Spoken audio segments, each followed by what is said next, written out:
Bapak Hasan Nasbi, Penasehat Khusus Presiden Bidang Komunikasi.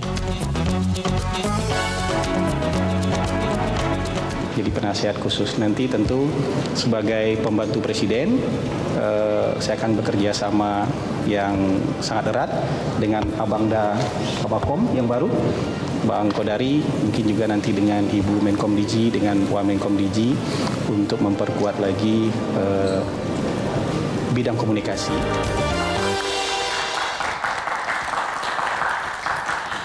Bang Hasan Nasbi, sebelum saya akan persilakan para panelis kita yang juga sahabat Abang malam ini, saya pengen tanya sebagai penasehat komunikasi presiden, apakah Bang Hasan Nasbi itu menyampaikan nasihatnya ke presiden langsung atau ada pihak ketiga, Bang? Kalau masukan langsung ke presiden. Langsung ya, Bang? Bahkan sekarang dalam posisi sebagai penasehat, mungkin lebih sering dipanggil ke Hambalang, bahkan sekarang juga sering teleponan sama presiden, jadi nggak harus ketemu dalam rapat, jadi bisa teleponan, mungkin berempat ya, saya, Bang Kodari, kemudian Pak Presiden gitu, jadi kita membicarakan banyak hal di telepon gitu. Kapan terakhir ketemu sama Pak Presiden dan nasihat apa yang disampaikan ke beliau, Bang? Kalau terakhir mungkin, kalau ketemu mungkin saya lupa, mungkin 3 minggu yang lalu. Tapi kalau teleponan minggu lalu. Nasihat yang diberikan ke Presiden mungkin terakhir saat itu? Mungkin bahasanya bukan nasihat tapi masukan. Saya kemarin bercanda ringan aja sama Presiden. Karena Presiden punya rencana bikin round table lagi dengan mengundang expert, pakar, jurnalis ke Hambalang. Terus kita diskusi siapa ya bagusnya moderator. Terus saya bercanda sama Presiden, Pak Presiden nih kalau milih moderator harus hati-hati Pak Presiden. Karena biasanya habis jadi moderator masuk kabinet, saya bilang gitu. Baik, Abang satu lagi nih. Apakah Abang juga memiliki tugas untuk memberikan arahan masukan tentang konten yang akan disampaikan Presiden kepada publik? Biasanya ada kita diskusi untuk beberapa poin-poin yang akan menjadi pidato Presiden. Tapi sebenarnya sebagian besar pekerjaan saya lebih banyak berkoordinasi dengan Badan Komunikasi, Bang Kodari dengan tim, dan dengan Kementerian Komdigi, Ibu Mutia Hafid, Wamen Komdigi, serta tim mereka. Itu sebagian besar aktivitas saya. Gitu, memberikan masukan kepada mereka berdua. Karena lini terdepan pemerintah itu sebenarnya mereka. Saya ini sebenarnya dapur, tukang yang ada di dapur lah, tapi dibolehkan sekali-sekali ke etalase gitu. Bang, kalau dari tayangan tadi kan Abang sempat mengundurkan diri, terus kemudian dilantik kembali begitu. Situasi psikologinya itu sekarang seperti apa Bang ketika kemudian bergabung kembali? Jadi saya mungkin waktu itu tahu diri aja. Kalau kita lagi nggak bagus main bolanya kan, ya nggak apa-apa kita di bangku cadangan kan. Tapi merasa waktu itu nggak bagus main bolanya di tahap pertama, yang Bang? nggak optimal lah. Nggak optimal lah, kita tahu diri aja. Tapi kemudian setelah di bangku cadangan ternyata dipanggil lagi sama Presiden gitu. Yang penting kan kita nggak pindah klub kan. Oh, nggak pindah klub ya? Stay aja di bangku cadangan. Bang, gitu. tapi apa yang paling dirubah dari pengalaman yang mengundurkan diri setelah kemudian bergabung kembali? Apa yang berbeda dari Abang dulu dan sekarang? Sebenarnya judulnya kan sudah beda jabatannya.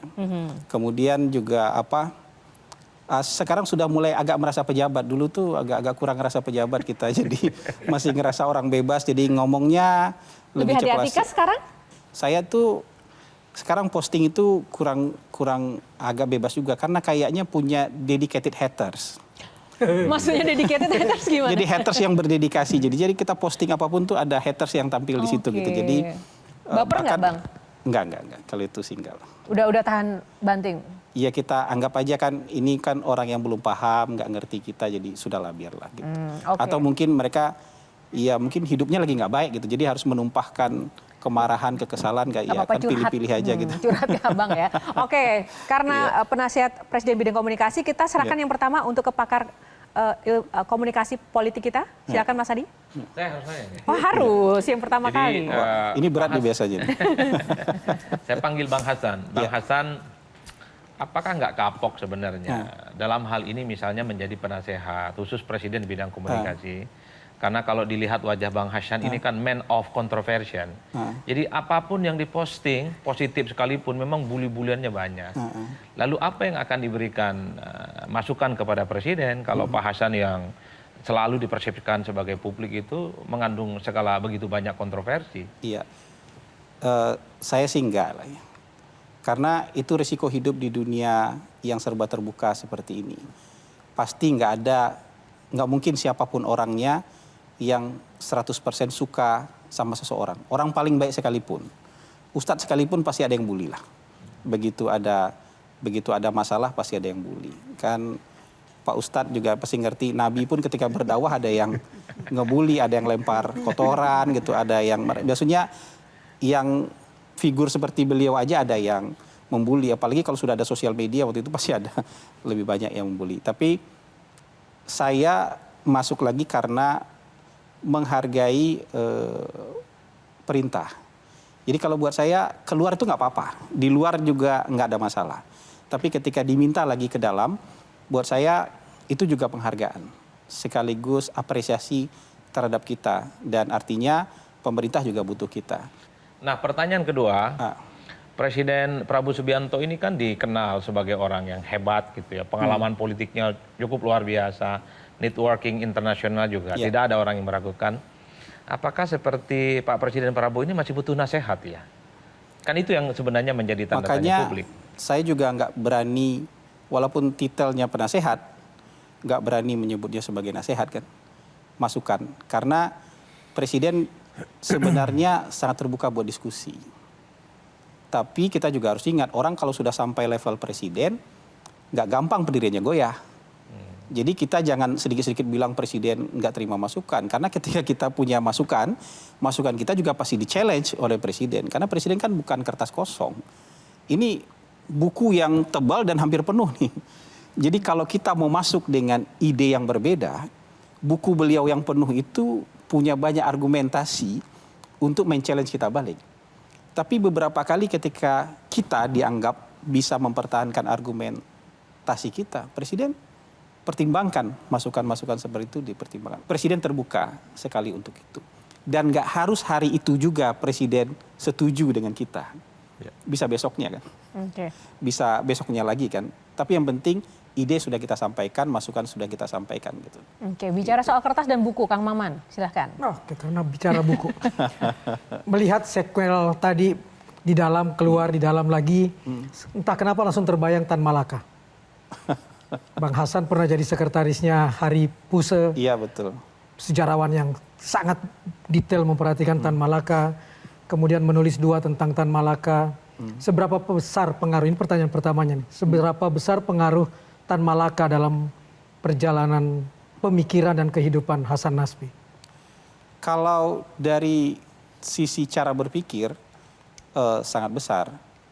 Karena sebenarnya kalau kita buka-bukaan aja, spektrum berpikir saya sampai semester 1 itu politik Islam religius. Dan ketika berkenalan dengan Tan Malaka semester 2, semester 3 kita dibawa ke kiri. Jadi sampai lulus kuliah itu saya cara berpikirnya sangat kiri. Sangat kiri. Nah, ketika lulus kuliah kita bergeser ke tengah. Karena hidup harus realistis. Jadi Tan Malaka masih menyisakan kalau nggak 25%, 30% yang ada dalam pikiran-pikiran hari ini. Tapi kalau soal cara berpikir madilog, materialisme, dialektika, logika, itu sampai hari ini masih mewarnai cara berpikir.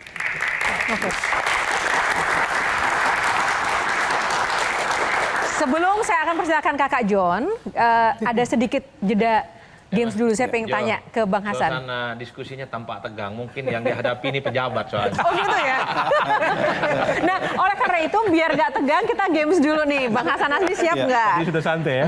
Tolong ini ada sedikit pertanyaan, tapi ini nggak susah. Hanya Bang Hasan perlu menjawab ini mitos atau fakta. Iya. Oke. Yang pertama, semua survei politik bisa diatur hasilnya. Mitos. Mitos. Semakin sering pejabat muncul di TV, semakin tinggi elektabilitasnya. Mitos. Kritik netizen selalu berdampak pada kebijakan pemerintah. Itu juga mitos. Komunikasi pemerintah lebih sulit dibanding kampanye politik. Fakta. Anak muda sekarang lebih percaya media sosial daripada media massa. Fakta. Fakta. Oke, tepuk tangan dulu itu jawabannya. Makin berat bukannya makin. Nah, Kakak John silakan dikomentarin tadi jawabannya. Ada yang ini nggak menggelisahkan Kakak John nggak? Ya, sangat menggelisahkan sih. Bagian mana? Bagian mana? Saya sih secara pribadi karena sebagai jurnalis itu kan saya merasa bahwa kehadiran teman-teman jurnalis, teman-teman akademisi di pusat kekuasaan itu kehilangan daya kritis, Pak. Itu yang saya lihat dan saya amati. Dan itu serius betul gitu. Jadi bahkan bukan kehilangan daya kritis, tapi anti kritik malah.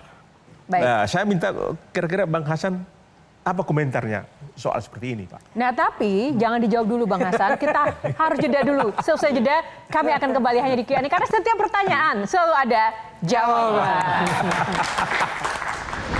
Bagaimana sebenarnya di balik layar itu Presiden memastikan bahwa laporan yang beliau terima itu bukan asal Bapak senang? Taunya dari mana? Beliau suka ngecek by phone. Kalau misalnya ada informasi tentang suatu hal,